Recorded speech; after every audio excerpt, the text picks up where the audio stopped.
السلام علیکم ګرانو کتونکو، زه یم تفهیم. زه یم خالد نذیر او موږ سره موجود دی د نوښار سینیر صحافي کامران خټک، واجد علي، زه یم شاجي. نوښار پیر سباق کې موجود یو. تاسو ته لمحه به لمحه نننی صورتحال هغه در رسېدلی دی. په هوتي خیل پارک کې د عوامي نیشنل پارټۍ جلسه، په بدرشو کې د پی ټي آی احد خټک او میا عمر اسحاق خټک او میا عمر کاکا خیل د هغې جلسه وه. اوس دې ټایم کې موږ پیر سباق کې موجود یو او دلته کې د احد خټک او لیاقت خټک پاور شو ده. ډېر ګڼ تعداد کې خلک دلته مازدیګر نه موجود دي او خلک لا را روان دي او میلمانه لا نه دي را رسېدلي، د خلقو راتګ شروع دی. دا به د نوښار په سیاست دا جلسه څه اثر غورځوي، راتلونکي چې کوم ورځې دي، اوټونه دي، انتخاباتو باندې به د دې څه اثر غورځېږي. الیکشن، ضمني الیکشن حوالې سره به هم مونږ خبره کوو. اگر چې دلته کې د احد خټک او لیاقت خټک چې کوم ګروپ دی، د هغې دا وینا ده چې دا زمونږ تیاریانې مسلسل دا د الیکشن دپاره دي بلدیاتي. نو خو د دې اثر چې دی هغه به څه صورت باندې په صوبایي الیکشن چې کوم ضمني الیکشن کېږي دې باندې به غورځېږي.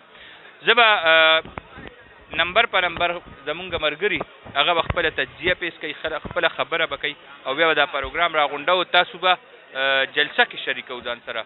خالد نذیر صاحب، تاسو به څه وایي؟ بسم الله الرحمن الرحیم.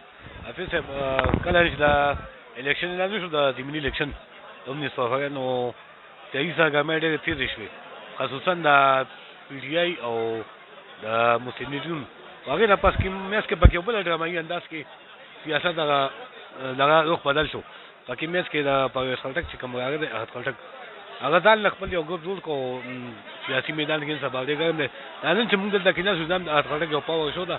دې نه مخکې یو هفته مخکې په اوتخیلو کې خپل پاور شو خوله، بیا په حکیم آباد کې وخوله. دا درېیمه پاور شو ده. نو حقیقت ته چې کسان ډېر زیات دوی سره هغه دي چې کوم نورې پارټو سره دي. اوس د دوی له اهداف فیصله نه شوې چې دوی کوم امیدوار سپورټ کوي. د پي ټي آی هغه سپورټ کوي، د مسلم لیګ واضح پالیسي نه ده مخکې کړې. نو دا چې کله واضح پالیسي دي دغه کې، نو یا کېدای شي دوی په دې پاور شو کې لږ کمې راشي، یا د دې اضافه هم کېدای شي. خو بهرحال اوس دا په اونیس پاور باندې پته لګي هغې نه مخکې چې دوی کوم خوا خپل رخ بدلوي. نن د ان ټیم جلسه وه په اوتخیلو پارک کې، دغه شان په بدرخو کې هم ده، او په باغ تاریخ باندې چې کوم دی نو په پي ټي آی اسپتال ډاک باندې هغې کې دی و چې پرویز خټک هم دغه دی. خو چونکې الیکشن کمپین د وجې نه شي، الیکشن کمیشن چې کوم دغه دی د هغې د وجې لکه دې کې شرکت نه شي کولی. او کوم چې دغه نګراني به کوي او هم د نوښار په اسپتال کې دنده به کوي. تفهیم یې ډېر مننه. دا موږ چې کوم ناست یو د پیر سبا کې ناست یو، دا د احد خټک چې لیاقت خټک زوی دی او د پرویز خټک وراره دی، دا د هغه پاور شو ده. دا پاور شو ډېر زیات اهمیت لري. ضمني الیکشن خو روان دی، خو دا کم احد خټک ګروپ چې راوتی دوی یو سیاست کې هلچل مچاو کړی. دې لحاظ سره چې پرویز خټک کور کې سیاست چې کوم و چې هغه به یاره زه ناقابل شکست یم، نو ناقابل شکست کم خوب چې هغه کم دعوې کولې همغه اوس بېکراوېدو ته نږدې شوی دی. ولې چې هغه ته کور کې خپل وراره خپل ورور ورته راوتی دی او هغه سیاست طرز سیاست چیلنج کړی دی.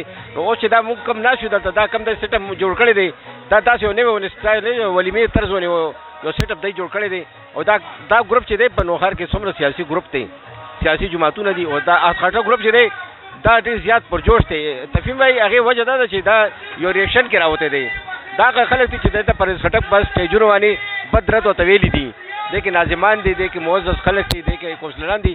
دا ریاکشن کې راوتی او دا به د الیکشن دا ضمن الیکشن کې خپل ډېر زیات خپل پاور شو وښیي او هغه دی هغه امیدوار مخکې کوي چې کوم 2 نمبر یو دی 1 نمبر ته راولي. حافظ صاحب څنګه تاسو ووایئ چې د پیر سباق د جلسه چې څنګه ده چې سیاست کې نه ده، دا د ناظمې تیاریم کېدای شي. خو دا مونږ چې کومه سیاسي هلې ګولې ګور لکه د خټک په جلسه کې هم خلک راځي او د خټک په جلسه ته هم بلا خلک را روان دي. نو خبره ده چې بلدیاتي الیکشن دی خو په ضمن الیکشن کې که ترسر باندې به زور اثرانداز کېږي خامخا به کېږي.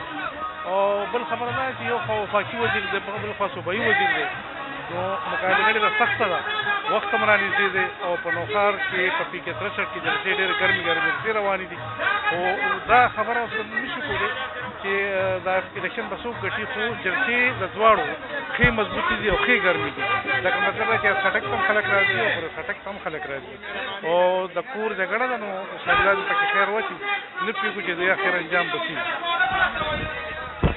ګرانو کتونکو دا چې کومه جلسه شروع ده تاسو ګورئ مسلسل ډېر ګڼ تعداد کې خلک را روان دي. شاهین جي نه به تپوس کوو حافظ صاحب دی په نوښار کې ډېرې هلې ځلې وشوې پی ډي ایم والې او ریلي وښکا نن 5 فروری وه ای هم ډېره لویه ریلي وښکا د عوامي نیشنل پارټۍ ایمل ولي راغلی او سردار حسین بابک راغلی ای په اوتخیل پارک کې یو لویه شو وکړه. د دې نه مخکې د پاکستان تحریک انصاف اسحاق خټک او بیا عمر چې کوم امیدوار دی ای په بدرخو کې یو لویه پاور شو وکړه او ته مختصب دی دا دعوه کړې چې موږ په دې جلسه کې تقریبا 5,000 کسان دې دعوه کړې ده چې موږ 5,000 کسان راځو په دې کې به لیاقت خټک او خټک تقریر کوي او دې کې به اهم یو اعلانات هم کېږي زما په خیال د انکشافات به کېږي د هغې ته مو منتظر یو او خامخا د دوی به یو دغه وي یو امید دی وي چې چاته به وټه چې خو دوی لا وایي نه خو بهرحال په فیسبوک او په سوشل میډیا باندې څه نه پټېږي هلګیا یې چې هغه سوشل میډیا چې څه چلېږي هغه حقیقت صحیح دی خو دوی بیا هم په پرده کې کوي. ډېره مهرباني. ګرانو کتونکو دا صورتحال په هوتیخیل پارک کې د عوامي نیشنل پارټۍ یو غټه جلسه په بدرشو کې د میا عمر کاکا خیل او اسحاق خټک پی ټي آی غټه جلسه د پی ډي ایم غټه ریلی او اوس دې ټایم کې غټه پاور شو د صوبایي وزیر لیاقت خټک او د هغه د زوی دا پاور شو نور لمحې او نور چې کومه جلسه کېږي تقریرونه یې تاسو سره هم په پیج باندې شیر کوو. موږ سره اوسئ. ډېره مننه. الله په امان.